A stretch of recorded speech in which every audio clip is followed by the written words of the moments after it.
बाबू ये जो बोर्ड पर क्वेश्चन दिया हुआ है ये 2025 का क्वेश्चन है और इसी टाइप का क्वेश्चन बोर्ड एग्जाम में आता है और आप लोग इस टाइप का क्वेश्चन को छोड़ के आते हैं।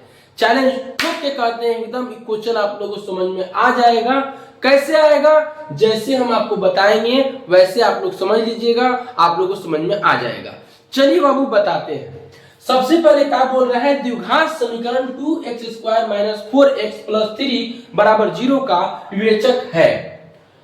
अब विवेचक निकालना है भाई, तो क्वेश्चन पहले उतारिए। स्टेप 1 क्या करना है, क्वेश्चन उतारना है। तो 2x² - 4x + 3 = 0। क्वेश्चन उतर गया, समझ में आ गया यहां तक।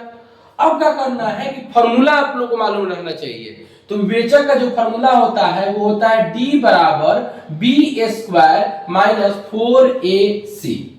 समझ में आ गया? यही क्या होता है, विवेचक का फॉर्मूला होता है। इसको आप लोग कहीं पर लिख लीजिएगा। अब क्या है, x² के आगे जो रहता है उसको हम बोलते हैं a। x² के जो आगे रहता है उसको बोलते हैं a, और जो b किसको बोलते हैं, जो x के आगे रहता है उसको क्या बोलते हैं, b बोलते हैं। और a और b, तो a b के बाद क्या आता है, c ना आता है बाबू। आराम से c का हो गया 3 हो गया। समझ में आ गया? अब क्या है, इस तीनों को क्या करना है, इसमें उठाकर रख देना है, हम लोग का आंसर आ जाएगा। चलिए b का मान कितना है, -4 है, तो आराम से यहाँ पर -4 का स्क्वायर हो जाएगा। समझ में आ गया? बोलिए 4 का 4 हो गया। a का मान कितना है, 2, तो आराम से यहाँ पर 2 लिख दीजिए। अब बोलिए c का मान कितना है, 3, तो आराम से यहाँ पर 3 लिख दीजिए। बताइए कितना इजी है।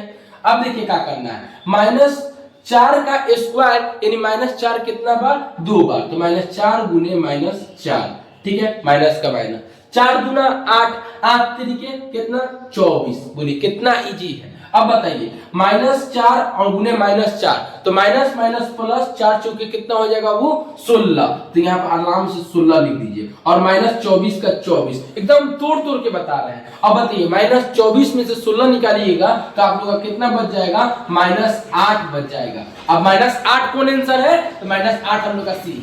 समझ में आ गया आप लोग को?